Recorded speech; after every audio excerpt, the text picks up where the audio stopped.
Sebelumnya, Assalamualaikum warahmatullahi wabarakatuh. Perkenalkan, nama saya Muhammad Ibda Briyanda dari kelas N1C, NIT 6225111 Dan di sini saya akan mengerjakan tugas UAS, yaitu mempresentasikan penggunaan etika KNI dalam pembelajaran mahasiswa atau TAR. Jadi, transformasi digital telah membawa berbagai inovasi ke dunia pendidikan. Salah satunya adalah generatif AI atau Gen AI. Teknologi ini menjanjikan potensi revolusioner dalam mendukung proses pembelajaran siswa, namun juga menghadirkan tantangan etika yang perlu dipertimbangkan dengan cermat. Presentasi ini akan mengupas tuntas bagaimana Gen AI dapat dimanfaatkan secara optimal dan meningkatkan pengalaman belajar, sekaligus menyoroti pentingnya kerangka etika yang kuat untuk memastikan penggunaannya bertanggung jawab.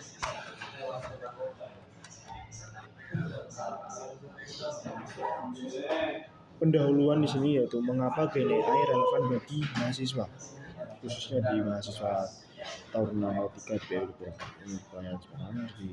di era informasi yang serba cepat ini, mahasiswa menghadapi berbagai tuntutan akademik yang kompleks. Gen AI hadir sebagai alat yang dapat membantu meringankan beban ini, menawarkan efisiensi dan inovasi. Relevansinya terletak pada kemampuan untuk mempersonalisasi pembelajaran, menyediakan akses cepat terhadap informasi, dan membantu dalam proses kreatif. Namun potensi ini juga membawa tanggung jawab untuk memahami batasan dan prinsip-prinsip etika penggunaannya. Yang pertama itu ada personalisasi pembelajaran, yaitu Gen AI dapat menyesuaikan materi dan gaya belajar dengan kebutuhan individu mahasiswa, menciptakan pengalaman belajar yang lebih efektif. Yang kedua ada akses informasi cepat. Nah, di sini dengan Gen AI kita dapat mempercepat proses penelitian dan pemahaman konsep dengan merangkum teks, menjawab pertanyaan, dan menghasilkan ide. Dan yang terakhir yaitu ada peningkatan kreativitas, membantu mahasiswa dalam brainstorming ide, menyusun draft awal, dan mengembangkan berbagai proyek kreatif.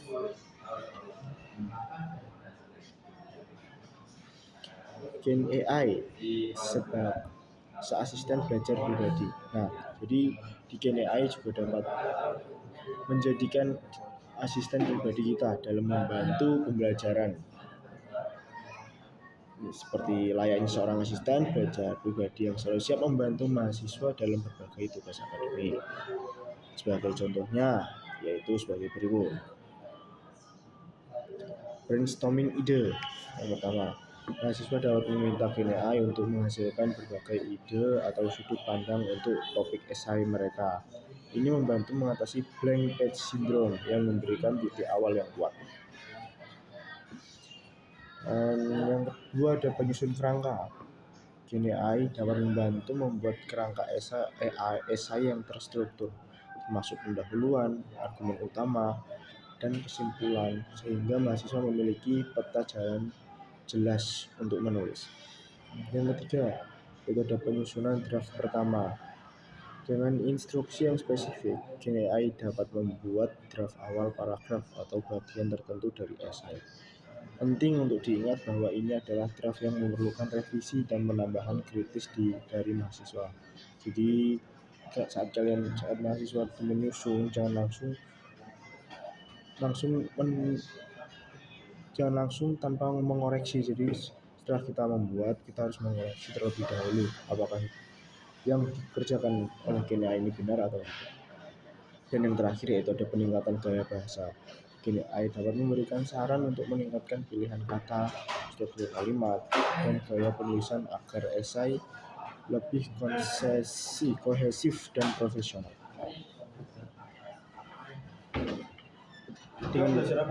Dengan bantuan Gen AI, mahasiswa melewati hambatan, menghemat waktu, dan fokus pengembangan argumen. yaitu GenAI sebagai alat bantu penelitian. Proses penelitian seringkali memakan waktu, dan di slide berikutnya itu ada penggunaan GenAI sebagai alat bantu penelitian. Proses penelitian seringkali memakan waktu, terutama dalam mengolah sejumlah besar informasi. GenAI dapat menjadi sekutu yang kuat dalam membantu mahasiswa meringkas artikel ilmiah literatur lainnya, sehingga mempercepat pemahaman dan sintesis informasi. Identifikasi poin kunci yaitu GenAI dapat memindai artikel ilmiah yang panjang dan mengidentifikasi argumen, metodologi, hasil, dan kesimpulan penting. Jadi di GenAI kalian dapat meringkas rangkuman yang sebanyak-banyaknya, dan ketika kalian meminta GenAI untuk meringkaskan, maka GenAI akan memberikan poin-poin dari argumen yang kalian cari. Yang kedua, membuat ringkasan instan. Mahasiswa dapat memperoleh ringkasan singkat dari beberapa artikel, memungkinkan mereka untuk dengan cepat menilai relevansi dan memutuskan mana yang perlu dibaca lebih lanjut. Jadi di sini GenAI ketika kalian mempunyai materi yang sangat banyak dan kalian tidak mempunyai waktu yang panjang, kalian dapat menyuruh GenAI untuk membuatkan ringkasan lalu kalian bisa membaca. Yang ketiga ada pembanding literatur. Dengan meringkas banyak sumber, GenAI membantu mahasiswa membanding temuan dari berbagai penelitian, menemukan kesenjangan, dan membangun dasar untuk pinjaman literatur mereka. Dan yang terakhir itu ada ekstraksi informasi spesifik. Mahasiswa dapat meminta GenAI untuk mengekstrak atau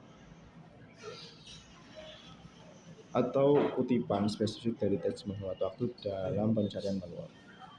Dengan demikian, GenAI memungkinkan mahasiswa untuk fokus pada analisis, introspeksi, bukan hanya pada pengumpulan informasi mentah.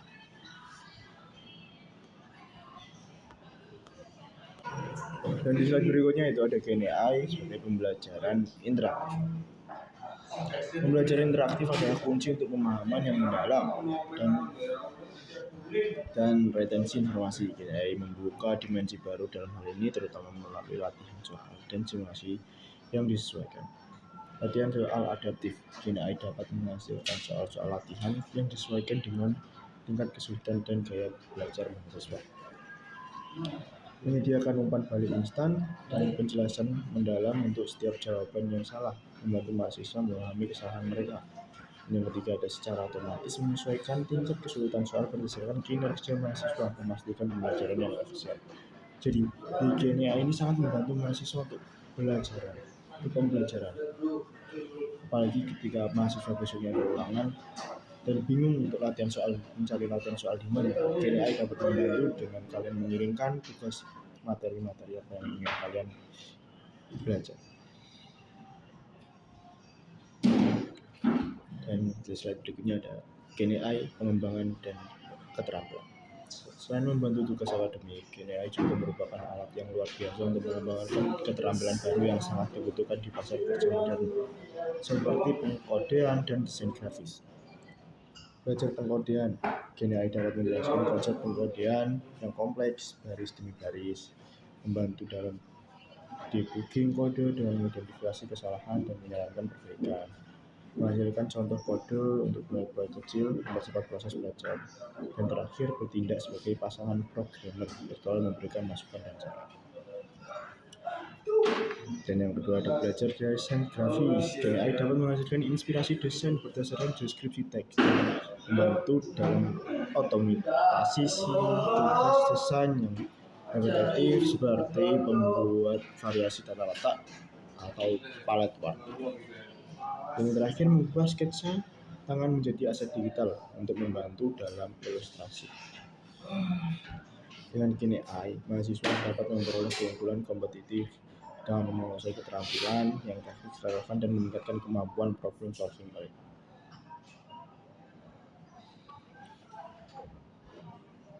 Kejujuran akademik. Potensi GenAI untuk membantu mahasiswa memang besar, tapi ini juga menghadirkan tantangan signifikan terhadap kejujuran akademik, batasan antara bantuan yang diizinkan dan kecurangan. menjadi kabur, sehingga penting untuk menetapkan pedoman yang jelas. Logaritme terselubung menggunakan AI untuk menghasilkan seluruh bagian teks, mengklaimnya sebagai karya sendiri adalah untuk plagiarisme, menyuskapun bukan dari sumber manusia. Kedua, ada keperangan palsu, menyerahkan tugas yang harus dilakukan oleh kontribusi intelektual dari mahasiswa merupakan pelanggaran integritas akademik. Yang ketiga, ada tanggung jawab penulis. Mahasiswa harus selalu tanggung jawab atas konten yang mereka serahkan, termasuk memverifikasi fakta dan memastikan keaslian argumen, bahkan jika GenAI digunakan sebagai alat bantu. Yang etika penggunaan GenAI. Meskipun GenAI sangat mahir dalam menghasilkan teks yang fasih, ia memiliki kecenderungan untuk berhalusinasi atau menghasilkan informasi yang salah atau tidak. Oleh karena itu, kemampuan untuk memverifikasi informasi dari sumber adalah etika krusial yang harus dimiliki mahasiswa.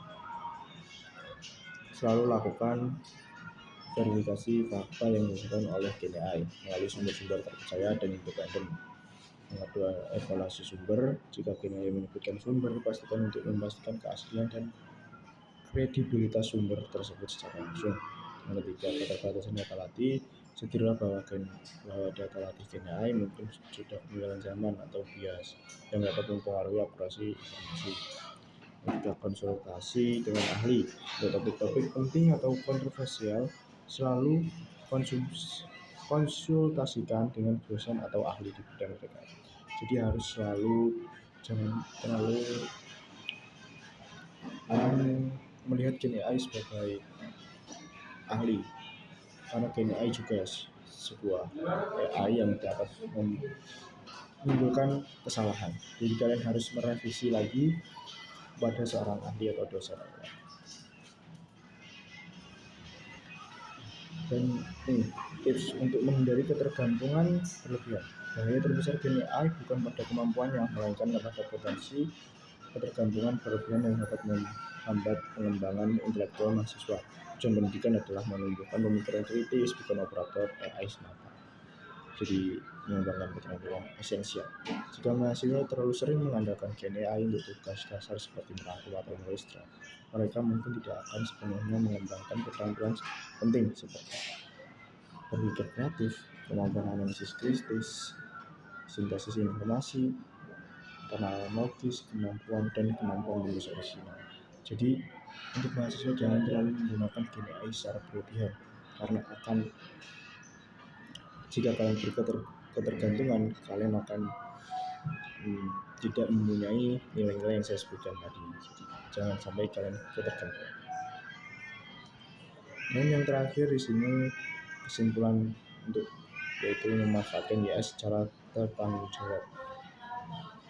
GenAI sebagai pedang bermata dua, alat yang luar biasa powerful, tetapi juga penuh tantangan. Memanfaatkan potensialnya secara maksimal sambil menghindari jebakan etisnya memerlukan pemahaman, pedoman, dan komitmen dari semua pihak.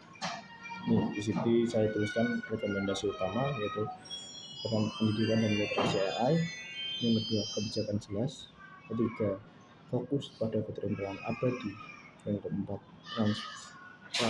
transparansi dan akuntabilitas.